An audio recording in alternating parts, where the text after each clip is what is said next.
Hello friends, आज हम बात करेंगे दूरबीन के ऑपरेशन के बारे में। दूरबीन का ऑपरेशन बताओ सबसे अच्छा क्यों होता है? क्योंकि बार बार हमसे लोग यही सवाल पूछते हैं कि मैडम आप बार बार एक दूरबीन के ऑपरेशन की ही बात करती हैं, आप तो ओपन ऑपरेशन या हाथ वाले ऑपरेशन के बारे में बात ही नहीं करना चाहती, तो ऐसा क्यों है? तो मैं एक ही क्वेश्चन पूछती हूँ, एक ही जवाब देती हूँ सबको कि एक बात बताइए कि वो डायल वाला फोन अच्छा था या आज का स्मार्टफोन अच्छा है? कौन सा वाला आप चूज करेंगे? मेरे हिसाब से सारे के सारे लोग बोलेंगे नहीं, हमें तो स्मार्टफोन चाहिए जिसमें टच स्क्रीन है, जिसमें इंटरनेट चलता है, जिसमें गूगल चलता है, इसमें फेसबुक चलता है। तो फिर आप जब डायल वाला फोन इस्तेमाल नहीं करना चाहते तो डायल वाले फोन के समय की सर्जरी की टेक्निक क्यों इस्तेमाल करना चाहते हैं? यानी कि आप चाहते हैं कि आपके पेट पर इतना लंबा चीरा लगा दिया जाए, उस पर ऐसे टाके लगा दिए जाए, आपको 3 महीने के लिए बिस्तर पर डाल दिया जाए और 7 दिन के बाद अस्पताल से छुट्टी की जाए, फिर आपको बहुत सारा परहेज बताया जाए जिसमें ये बोला जाए कि आपको उठना नहीं है, बैठना नहीं है, आपको आराम करना है, आप काम नहीं कर सकते, सीढ़ी नहीं उतर चढ़ सकते, नीचे नहीं बैठ सकते और फलाना ढिकाना ये वो, मतलब बहुत सारे रेस्ट्रिक्शन।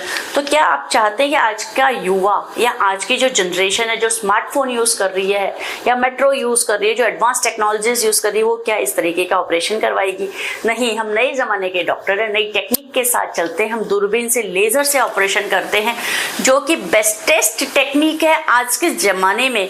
तो क्यों फिर पुराने जमाने की बात की जाए? दूरबीन का ऑपरेशन यदि आप करवाते हैं तो डेफिनेटली आपकी बिना चीरे के सर्जरी होती है, 3 या 4 छेद बनाकर ऑपरेशन होता है और ये जो छेद बनाए जाते हैं वो आधा सेंटीमीटर यानी कि 5 मिलीमीटर का ये इंसिजन होता है, छोटा सा, जिसमें एक छेद बनाकर पूरे इंस्ट्रूमेंट, लंबे इंस्ट्रूमेंट अंदर डाले जाते हैं। बाहर के कोई भी रुई, गॉस पट्टी या कोई भी धागा, किसी प्रकार की बाहर की चीज अंदर नहीं जाती। बाहर की तो हवा भी अंदर नहीं जाती, जो उसमें गैस डाली जाती है वो भी मेडिकेटेड, बिल्कुल स्टेरिलाइज्ड होती है, कंप्लीटली प्योर होती है, जिससे कि पेट को फुलाया जाता है और अंदर 4K 3D दूरबीन से अंदर का विजन देखा जाता है, जो इतना साफ सुथरा और इतना अच्छा होता है कि आंखों से 20 गुना बड़ा दिखता है। तो आप सोचिए कि जब हमें इतना अच्छा दिखेगा तो हम कितनी अच्छी सर्जरी करेंगे।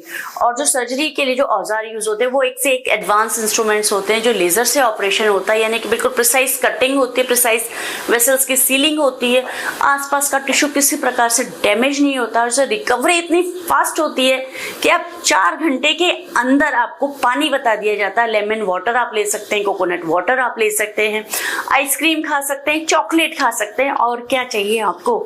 और 12 घंटे के बाद आपको चाय, बिस्किट, दाल का पानी, सूप, दलिया, खिचड़ी सब कुछ दे दिया जाता है और with in 24 hours you can go home, यानी कि आप अपना चल फिर के घर जा सकते हैं, सीढ़ी उतर चढ़ सकते हैं, नीचे बैठ सकते हैं, पेट भर के खाना खा सकते हैं, वाटरप्रूफ ड्रेसिंग होने के कारण पूरा बॉडी शावर ले सकते हैं। तो इतने सारे फायदे हम आपको दे रहे हैं। और तो और आपको ऑपरेशन के दौरान ये पता तक नहीं चलता कि आपका ऑपरेशन हुआ है, और ऑपरेशन के बाद किसी प्रकार का दर्द नहीं होता है। एक इतना बढ़िया कॉम्प्लीमेंट अभी हमें मिला, हमारी पेशेंट आई हमारे पास 7 दिन के बाद, तो मुझे आके बोलती है कि मैडम मैं इतनी जोर जोर से चलने लगती हूँ जैसे ही, तो मुझे सारी लेडीज रोक लेती हैं कि बहुत धीरे चलो धीरे चलो। तो मैं उनको कहती हूँ कि मुझे याद ही नहीं है कि मेरा ऑपरेशन हुआ है, क्योंकि मुझे किसी प्रकार की तकलीफ ही नहीं हो रही है। तो ये रिजल्ट है हमारी सर्जरी के, यानी दूरबीन के। तो अब आप समझ गए होंगे कि कौन से वाला ऑपरेशन अच्छा है, यानी कि अब आप डायल वाला फोन इस्तेमाल नहीं करेंगे, स्मार्टफोन यूज करती हैं, यानी कि आप सर्जरी की टेक्निक भी दूरबीन वाली ही चूज करेंगी, क्योंकि आपको उसके फायदे अब समझ आ गए हैं। लेकिन आज हम बात करने जा रहे हैं बहुत ही कॉमन टॉपिक के बारे में कि लेप्रोस्कोपिक सर्जरी के बाद आखिर क्या क्या प्रिकॉशंस होती हैं, क्या क्या हमें सावधानियां रखनी होती हैं। ये बहुत ही कॉमन सवाल है जो हर सर्जरी के बाद हर मरीज़ मुझसे पूछता है, और हम सबको एक ही जवाब देते हैं कि जनरली लेप्रोस्कोपिक सर्जरी के बाद किसी तरीके की कोई प्रिकॉशन नहीं है। लेकिन ये फिर भी विश्वास नहीं होता कि ऐसी भी कोई सर्जरी होती है इसके बाद कोई परहेज़ ही नहीं है या कोई प्रिकॉशन ही नहीं रखनी है। हाँ, ये बिल्कुल सही है, लेप्रोस्कोपिक सर्जरी के बाद एज सच किसी प्रकार की कोई भी परहेज़ की ज़रूरत नहीं होती है। बट फिर भी डिटेल्ड तौर पे अगर बताया जाए तो पेशेंट्स के जो कॉमन सवाल होते हैं वो पूछते हैं कि क्या हम खाना खा सकते हैं, रोटी सब्ज़ी खा सकते हैं। हाँ, हम सबको यही बताते हैं कि आपको जो नॉर्मल रूटीन डाइट जो आप सर्जरी से पहले खा रहे थे वो ही आपको बाद में भी खानी है, आपको अपने डाइट का ऑल्ट्रेशन करने की ज़रूरत नहीं है। हाँ, बट डाइट के अंदर आप एड ऑन चीज़ें ले सकते हैं कि जैसे आप ड्राई फ्रूट्स ले सकते हैं, दूध आप ऐड कर सकते हैं, दिन में आप दही ऐड कर सकते हैं, साथ में ही आप कुछ और एनर्जी वाली चीज़ अगर आपको लगता है कि जूस है, सूप है, फ्रूट्स है, तो आप ऐड ऑन कर सकते हैं। क्योंकि जब भी किसी भी इंसान की सर्जरी होती है तो थोड़ी वीकनेस ज़रूर आती है सर्जरी के बाद।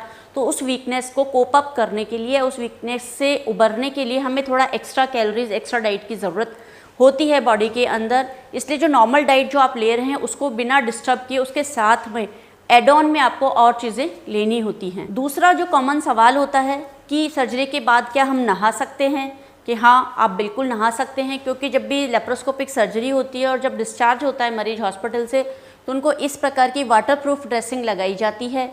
ये वाटरप्रूफ ड्रेसिंग होती है यानी कि वाटरप्रूफ, यानी कि इसमें पानी नहीं जाएगा। तो आप जब भी पूरा बॉडी शावर लेंगे तो ये ड्रेसिंग गीली ज़रूर होगी, लेकिन पानी टाँकों तक नहीं पहुँचेगा और ये अपने आप सूख जाएंगी, तो ये नॉर्मल हो जाएंगी। तो इसलिए आप बिना डरे, बिना किसी टेंशन के आप पूरा बॉडी शावर ले सकती हैं आराम से, और बिना कुछ भी पॉलीथीन बांधे। क्योंकि कई बार पेशेंट को लगता है कि नहीं डॉक्टर ने तो बोल दिया बट पता नहीं कुछ गड़बड़ नहीं हो जाए, तो वो फिर पॉलीथीन बांधते हैं या टाँकों का वो हिस्सा बचा के नहाते हैं। लेकिन ऐसा कुछ करने की ज़रूरत नहीं है। अगर बाई चांस कोई ड्रेसिंग उतर भी जाती है तो आप स्पेयर में 2-3 ड्रेसिंग यहाँ से लेके जा सकते हैं और आप उनको दोबारा जैसे बैंडेड चिपकाते हैं वैसे ही इनको चिपकाना होता है। तो you can do it at your home only. तीसरा कॉमन सवाल होता है कि क्या हमें दलिया खिचड़ी खाना चाहिए।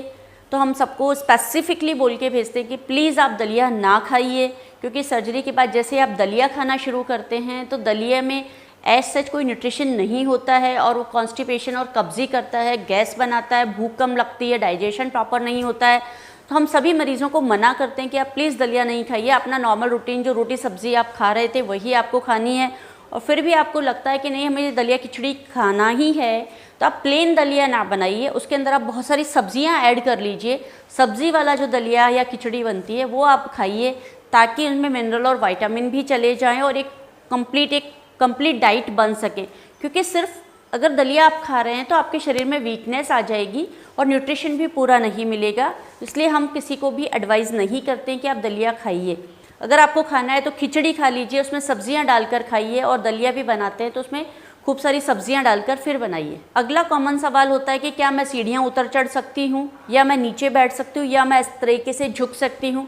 इन सब सवालों का जवाब है हाँ, आप सीढ़ियाँ उतर चढ़ सकती हैं, आप नीचे बैठ सकती हैं, आप झुक के कोई सामान उठा सकती हैं, और आप हल्का फुल्का अपने घर का नॉर्मल काम आप 2 से 3 दिन के बाद कर सकती है। आप चाय बना सकती हैं, हल्का फुल्का किचन में जो खड़े होकर करने वाला काम है वो आराम से आपकी बॉडी अगर आपको अलाउ करती है तो आप कर सकते हैं। इसके अलावा कई बार पेशेंट हमसे ये पूछते हैं कि मैं ड्राइविंग कर सकती हूँ क्या, या योगा कर सकती हूँ क्या। तो ड्राइविंग का ये है कि जब आपको लगता है कि आप अच्छा फील कर रहे हैं, आपको वीकनेस नहीं लग रही है, या आपको घबराहट और चक्कर नहीं आ रहे। किसी पेशेंट को कई बार वीकनेस लगती है, घबराहट चक्कर लगता है 2-4 दिन तक, तो तब उस फेज में आप ड्राइविंग ना करें। उसके बाद जब आप कंफर्टेबल महसूस करें, जब आप आराम से घूम सकते हैं, उठ बैठ रहे हैं, आपको कोई दिक्कत नहीं लग रही है, तो आप फिर ड्राइविंग आप कर सकते हैं। सर्जरी के पॉइंट ऑफ व्यू से ड्राइविंग करने की मनाही नहीं है, बट आपकी फ़िज़िकल फिटनेस के अकॉर्डिंग आप ड्राइविंग कर सकते हैं। दूसरा पूछते हैं कि योगा कब कर सकते हैं। तो योगा 5-6 दिन के बाद या 7 दिन के बाद आप कर सकते हैं, बट कपालभाति योगा करने के लिए आपको 1 से 2 महीना वेट करना पड़ेगा। इसके अलावा आप लाइट एक्सरसाइजेज आप कर सकती हैं, मॉर्निंग इवनिंग वॉक आप कर सकती हैं। इसके अलावा मतलब आपको जो हल्की एक्सरसाइजेज जो आप पहले से कर रही हो वो कर सकती है, नई एक्सरसाइजेज ऐड नहीं करना वो सर्जरी पीरियड के अंदर। अगला कॉमन सवाल होता है कि हस्बैंड से मिलने का कितना टाइम का परहेज़ रखना होता है। तो अगर आपके लेप्रोस्कोपिक सर्जरी से हिस्टेक्टमी हुई है यानी यूट्रस रिमूवल का ऑपरेशन हुआ है तो हम 2 से 3 महीने का परहेज़ बताते हैं। और अगर आपका हिस्टेक्टमी नहीं हुआ है तो और भी कोई सर्जरी हुई है तब आपको आपकी बॉडी की कंफर्टेबिलिटी के अकॉर्डिंगली आप डिसाइड कर सकते हैं। उसमें एज सच बाकी किसी भी सर्जरी में ऐसा परहेज़ नहीं होता है। तो अब आपको समझ में आ गया होगा कि लेप्रोस्कोपिक सर्जरी के बाद मोटे तौर पर किसी तरीके का कोई परहेज़ नहीं होता है। आपका जो नॉर्मल रूटीन डाइट है वो आपको कंटिन्यू रखना होता है। आप रूटीन डेली शावर ले सकते हैं, आप नीचे उतर बैठ सकते हैं, सीढ़ियाँ उतर चढ़ सकते हैं, आप जो भी कुछ खाना चाहें वो सब कुछ आप खा सकते हैं। खट्टा मीठा, दही दूध छाछ या नॉर्मल सब्जियां या नॉर्मल मसाले की वाला खाना वो सब आप खा सकते हैं। क्योंकि बहुत सारा कन्फ्यूज़न है लोगों के दिमाग में कि हमें खट्टा नहीं खाना, नमक नहीं लेना, नमक लेने से लोग कहते हैं कि टाँकों में खुजली चलेगी। तो टाँकों में खुजली चलना तो एक नॉर्मल अच्छा फीचर है, क्योंकि जब भी कोई भी घाव भरता है यानी कोई भी वुंड की हीलिंग होती है तो उसमें इंटरनली हिस्टामिन बनता है, ये केमिकल है जिससे कि ईचिंग होती है। तो ये क्या अच्छा साइन है, और इसका नमक खाने से और नहीं खाने से कोई रिलेशन नहीं है। इसलिए आप बिना नमक का अगर आप खाना खाते हैं तो हो सकता है आपको लोअर बीपी की समस्या हो जाए, आपका बीपी कम हो जाए और आपको चक्कर आने लग जाए। इसलिए आप प्रॉपर मात्रा में जितना नमक आप पहले खा रहे थे उतना ही खाना होता है। और सर्जरी के बाद आपका नॉर्मल डेली रूटीन का काम है जो आप कर सकते हैं, और अगर आपको वीकनेस लगती है तो एक्स्ट्रा डाइट में कुछ न्यूट्रिशनल चीज़ें आप ऐड ऑन कर सकते हैं। और खाना खाने के बाद आपको घूमना बहुत ज़रूरी है ताकि आपका डाइजेशन प्रॉपर रहे, और खाने के बाद और दिन भर में 3 से 4 लीटर पानी आपको ज़रूर पीना होता है। और दूध ज़रूर ले लीजिए, दूध एक कंप्लीट डाइट होती है। दही आप ज़रूर लीजिए ताकि आपका आंतों का डाइजेशन बिल्कुल ठीक रहे। तो ये बहुत सी कॉमन चीज़ें हैं, बहुत से कॉमन मिथ हैं जो सर्जरी के बाद लोग फॉलो करते हैं, और जो हम लोग बता रहे हैं, जो डॉक्टर आपको बता रहा है, आपको वो ही चीज़ें फॉलो करनी चाहिए। क्योंकि इंडिया में राय देने वाले बहुत लोग आपको मिल जाएंगे, आपके अड़ोसी पड़ोसी बहुत सारी चीज़ें बता देते हैं, और सबके फॉलो करते करते आप ये भूल जाते हैं कि डॉक्टर ने आपको क्या बताया है। और जब आपको ये कन्फ्यूज़न हो कि डॉक्टर ने आपको क्या बताया, तो आप इस वीडियो को आप तुरंत देख लीजिए, उसमें आप सुन लीजिए कि आपके डॉक्टर ने आपको क्या समझाया था। तो ये हमेशा ये वीडियो आपके साथ रहेगा, तो आपको किसी प्रकार का कन्फ्यूज़न नहीं रहेगा, क्योंकि हम क्लियरली बता रहे हैं कि एज सच लेप्रोस्कोपिक सर्जरी के बाद किसी तरीके का कोई परहेज़ नहीं होता है। आपका नहाना धोना, खाना पीना, घूमना फिरना, सीढ़ियाँ उतरना चढ़ना, एवरीथिंग इज़ अलाउड। सो आप दिमाग में किसी प्रकार का टेंशन ना रखिए, पेट भर के खाना खाइए, आराम से घूमिए फिरिए, डेली शावर लीजिए, और सर्जरी का पोस्ट सर्जरी जो आपका पीरियड है उसको एन्जॉय कीजिए। तो अब आपको लगा होगा कि laparoscopic surgery is a magic. Yes, it is a magic, क्योंकि आपको एक दिन के अंदर आपके अस्पताल से छुट्टी हो जाती है, आपको किसी तरीके का कोई परहेज़ नहीं है, और बीमारी पूरी आपके शरीर से निकल जाती है, और आपको शरीर के बाद लेप्रोस्कोपिक सर्जरी के बाद किसी प्रकार का कोई दर्द नहीं होता है। तो इससे ज़्यादा तो आई डोंट थिंक कि किसी इंसान को और कोई ख्वाहिश होगी कि मेरी बीमारी निकल जाए और दर्द ना हो और अस्पताल में रुकना भी ना पड़े और परहेज़ भी ना हो। तो it is the best surgery, best method of surgery you should always adopt for a surgery जो कि लेप्रोस्कोपिक हो, क्योंकि ओपन सर्जरी के अपने बहुत सारे नुकसान हैं, तो उनसे परहेज़ हम नहीं कर पाते, क्योंकि उसमें बहुत सारे परहेज़ हमें रखने पड़ते हैं। जैसे 3 महीने का वज़न उठाने का परहेज़ रहता है, टाँकों का परहेज़ रखना पड़ता है, गीला होने का परहेज़ रखना पड़ता है, खाना खाने का भी थोड़ा ध्यान देना पड़ता है। तो बहुत सारे परहेज़ उसमें आ जाते हैं, लेकिन लेप्रोस्कोपिक सर्जरी के बाद किसी तरीके का कोई परहेज़ नहीं है। तो अब आपको ये समझ में आ गया इस वीडियो को देखने के बाद कि आपको क्या परहेज़ नहीं करना है। तो अगर आपने आज यहाँ पे लेप्रोस्कोपिक सर्जरी कराई है तो इस वीडियो को आप हमेशा अपने साथ रखिए, ताकि आपको ये हमेशा रिमाइंड रहे कि आपको क्या परहेज़ रखना है और क्या नहीं रखना। एज सच कोई परहेज़ नहीं है, बट जब भी कन्फ्यूज़न हो तो आप इस वीडियो को ज़रूर देख लीजिए। और जिन भी आपके दोस्तों की या फैमिली या नियर रिलेटिव्स की सर्जरी हुई है तो ये वीडियो आप उन्हें फॉरवर्ड कर